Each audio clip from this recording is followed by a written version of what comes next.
Hello hi welcome back to new video ಅಂತ ಹೇಳ್ತಾ ಇವತ್ತಿನ ಒಂದು ವಿಡಿಯೋದಲ್ಲಿ ನಾವು RTE ಹೇಗೆ ಅರ್ಜಿಯನ್ನ ಸಲ್ಲಿಸೋದು ಅಂದ್ರೆ RTE 2026-27ನೇ ಸಾಲಿನ 100% ಫ್ರೀ ಸೀಟು LKG ಮತ್ತು 1ನೇ ತರಗತಿಯವರೆಗೆ ಹೇಗೆ ಪಡ್ಕೊಳ್ಳೋದು ಅನ್ನೋದನ್ನ ಮೊಬೈಲ್ ನಲ್ಲಿ ತಿಳಿಸ್ಕೊಡ್ತಾ ಇದ್ದೀನಿ. ಅದನ್ನ ಯಾವ ತರ ಚೆಕ್ ಮಾಡೋದು ಅಂದ್ರೆ ನಿಮ್ಗೆ ಏನಾದ್ರು ಡೌಟ್ ಇದ್ರೆ ಕಮೆಂಟ್ ಬಾಕ್ಸ್ ನಲ್ಲಿ ಹಾಕಿ ಅಂತ ಹೇಳ್ತಾ, ಇನ್ನು ನಮ್ಮ ಚಾನಲ್ಗೆ ಯಾರೆಲ್ಲ ಹೊಸಬ್ರು ಇದ್ರೆ ದಯವಿಟ್ಟು ವಿಡಿಯೋಗೊಂದು ಲೈಕ್ ಮಾಡಿ, ಚಾನಲ್ನ ಸಬ್ಸ್ಕ್ರೈಬ್ ಮಾಡಿ ಅಂತ ಹೇಳ್ತಾ ಬನ್ನಿ ವಿಡಿಯೋನ ಶುರು ಮಾಡೋಣ. ಮೊದಲಿಗೆ ಗೂಗಲ್ ನಲ್ಲಿ ಹೋಗಿ RTE ಅಂತ ಸರ್ಚ್ ಮಾಡಬೇಕಾಗುತ್ತೆ. ಇಲ್ಲಪ್ಪ ಅಂದ್ರೆ ನಿಮ್ಗೇನಾದ್ರೂ RTE ಅಂತ ಸರ್ಚ್ ಮಾಡೋಕ್ಕಾಗಲಿಲ್ಲ ಅಂದರೆ ನೀವೇನು ಮಾಡ್ಬೇಕಂತ ಹೇಳ್ತಿದ್ದೀನಿ ನೋಡಿ.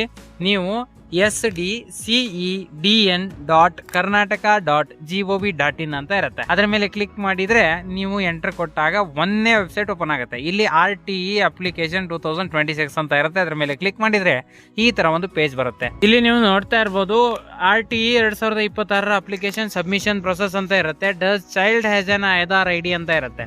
ಆಧಾರ್ ಕಾರ್ಡ್ ಇದೆ ಅಂತ ಕೇಳುತ್ತೆ. ಮಗುನ ಆಧಾರ್ ಕಾರ್ಡ್ ಇದ್ರೆ ಎಸ್ ಅಂತ ಕೊಟ್ಟು ಇಲ್ಲಿ ಮೊಬೈಲ್ ಆಪ್ ನಲ್ಲಿ ಯೂಸ್ ಮಾಡ್ತಿದ್ರೆ ಮೊಬೈಲ್ ನಲ್ಲಿ ಹಾಕಿ, ಡೆಸ್ಕ್ಟಾಪ್ ಇದ್ರೆ ಡೆಸ್ಕ್ಟಾಪ್ ಅಂತ ಹಾಕಿ. ನಾನು ಮೊಬೈಲ್ ನಲ್ಲಿ ಇರೋದ್ರಿಂದ ನಾನು ಮೊಬೈಲ್ ನ ಹಾಕ್ತಾ ಇದ್ದೀನಿ, ಆದ್ರೆ ಇಲ್ಲಿ ಡೆಸ್ಕ್ಟಾಪ್ ಮೋಡ್ ನಲ್ಲಿ ಓಪನ್ ಮಾಡಿ ಇಟ್ಕೊಂಡಿದ್ದೀನಿ. ಇಲ್ಲಿ ನೋಡ್ತಾ ಇರ್ಬೋದು ಈಗ ಆಧಾರ್ ಕಾರ್ಡ್ ನಂಬರ್ ಕೇಳುತ್ತೆ. ಆಧಾರ್ ಕಾರ್ಡ್ ನಂಬರ್ ಕೇಳಿದಾಗ ಆಧಾರ್ ಕಾರ್ಡ್ ನಂಬರ್ನ ಹಾಕ್ಬೇಕಾಗತ್ತೆ.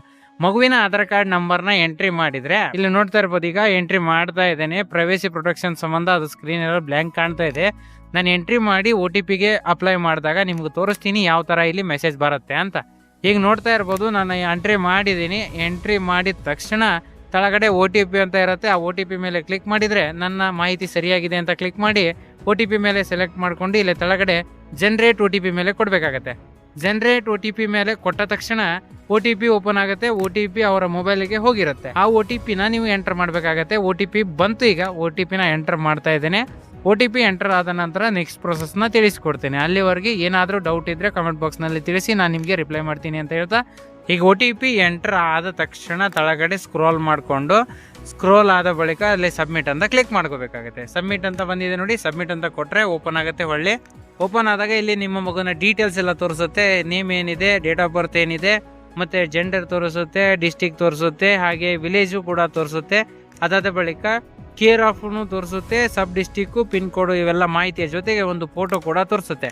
ಅದರ ಕೆಳಗಡೆ ಪಿನ್ ಕೋಡ್ ಇರುತ್ತೆ. ಅದರ ಕೆಳಗಡೆ ಊರನ್ನ ಹಾಕಬೇಕಾಗತ್ತೆ. ಇಲ್ಲಿ ನೋಡ್ತಾ ಇರ್ಬೋದು ಇಲ್ಲಿ ಊರನ್ನ ಸೆಲೆಕ್ಟ್ ಮಾಡ್ತಾ ಹೋಗಿ ಬ್ಲಾಕ್ನ ಸೆಲೆಕ್ಟ್ ಆಗಿರುತ್ತೆ. ಇಲ್ಲಿ ಕೆಳಗಡೆ ಈ child with N special needs ಅಂದ್ರೆ ಏನಾದರೂ ಹ್ಯಾಂಡಿಕ್ಯಾಪ್ಟ್ ಇದೆ ಅಂತ ಕೇಳುತ್ತೆ. ಇಲ್ಲಪ್ಪ ಅಂದ್ರೆ ನೋ ಅಂತ ಸೆಲೆಕ್ಟ್ ಮಾಡ್ಕೋಬೇಕಾಗತ್ತೆ. ಈಗ ನೋ ಅಂತ ಸೆಲೆಕ್ಟ್ ಮಾಡಿದ ತಕ್ಷಣ ಏನ್ ಬರುತ್ತೆ ಅನ್ನೋದನ್ನ ನೋಡೋಣ. ಈಗ ನೋ ಅಂತ ಸೆಲೆಕ್ಟ್ ಮಾಡಿ ವ್ಯಾಲಿಡೇಟ್ ಅಂಡ್ ಪ್ರೊಸೀಡ್ ಮೇಲೆ ಕ್ಲಿಕ್ ಮಾಡ್ಕೋಬೇಕಾಗತ್ತೆ. ಇಲ್ಲಿ ಏನು ಚೇಂಜಸ್ ಮಾಡುವಾಗಿರೋದಿಲ್ಲ. ಇಲ್ಲಿ ವ್ಯಾಲಿಡೇಟ್ ಮೇಲೆ ಕೊಟ್ರೆ ಇಲ್ಲಿ ನೋಡ್ತಾ ಇರ್ಬೋದು government schools are available in your unit, you are not allowed for to apply RTE 2026 ಅಂತ ತೋರಿಸ್ತಾ ಇದೆ. ಇಲ್ಲಿ ನೋಡ್ತಾ ಇರ್ಬೋದು. ಇದರ ಅರ್ಥ ಏನಂದ್ರೆ ನಮ್ಮ ಊರಲ್ಲಿ ಏನಾದರೂ ಗೌರ್ಮೆಂಟ್ ಶಾಲೆ ಇತ್ತೆ ಅಂದ್ರೆ ಆ ಶಾಲೆ ಇದ್ದಾಗ ನಮಗೆ ಅರ್ಜಿಯನ್ನ ಹಾಕ್ಲಿಕ್ಕೆ ಅವಕಾಶ ಇರೋದಿಲ್ಲ ಅಂತ ಹೇಳ್ತಾ ಇದೆ. ಅಂದ್ರೆ ಯಾವ ಊರಲ್ಲಿ RTE ಹಾಕ್ಬೇಕಂದ್ರೆ ಯಾರಾದ್ರೂ ಮಕ್ಕಳು ನಿಮ್ಮ ಊರಲ್ಲಿ ಗೌರ್ಮೆಂಟ್ ಸ್ಕೂಲ್ ಇರತಕ್ಕದ್ದು ಅಂತ ಮೆನ್ಷನ್ ಮಾಡಿದ್ದಾರೆ. ಆದರೆ ಒಂದು ಪ್ರಶ್ನೆ ಏನಪ್ಪ ಅಂದರೆ ಎಲ್ಲ ಊರಿನಲ್ಲೂ ಒಂದು ಗೌರ್ಮೆಂಟ್ ಸ್ಕೂಲ್ ಇದ್ದೇ ಇರುತ್ತೆ. ಹಾಗಾದ ಮೇಲೆ ಮತ್ತು RTE ಏಕೆ ಮಾಡಬೇಕು ಅನ್ನೋ ಒಂದು ಪ್ರಶ್ನೆ ಕಾಡ್ತಾ ಇರ್ಬೋದು. ಈಗ ಸುಮಾರು ಜನರಿಗೆ ಅರ್ಜಿ ಹಾಕುವಾಗ ಈ ಸಮಸ್ಯೆಗಳು ಕಾಡ್ತಾ ಇರೋದ್ರಿಂದ ನಾನು ಈ ಒಂದು ವಿಡಿಯೋದಲ್ಲಿ ಆ ಮಾಹಿತಿಯನ್ನು ತಿಳಿಸ್ಕೊಟ್ಟಿದ್ದೀನಿ. ಯಾವ ಊರಲ್ಲಿ ಗೌರ್ಮೆಂಟ್ ಸ್ಕೂಲ್ ಇಲ್ಲ ಅವರಿಗೂ ಅರ್ಜಿಯನ್ನು ಹಾಕ್ಬೋದಾಗಿರುತ್ತೆ. ಕಂಪ್ಲೀಟ್ ಆಗಿ ಅರ್ಥ ಮಾಡ್ಕೊಳ್ಳಿ. ಅರ್ಜಿ ಹಾಕುವಾಗ ಈ ಥರ ಒಂದು ಮೆಸೇಜ್ ಬಂದಾಗ ನೀವು ಟೆನ್ಷನ್ ತೊಗೋಬೇಡಿ. ನಿಮಗೆ RTE ಬರೋದಿಲ್ಲ ಅಂತ ಡಿಸೈಡ್ ಆಗಿಬಿಡಿ. ಏಕೆಂದರೆ RTE ಹಾಕಬೇಕಂದ್ರೆ ನಿಮ್ಮ ಊರಲ್ಲಿ ನಿಮಗೆ ಗೌರ್ಮೆಂಟ್ ಸ್ಕೂಲ್ ಇರಬಾರ್ದು. ಗೊತ್ತಾಯ್ತಲ್ಲ?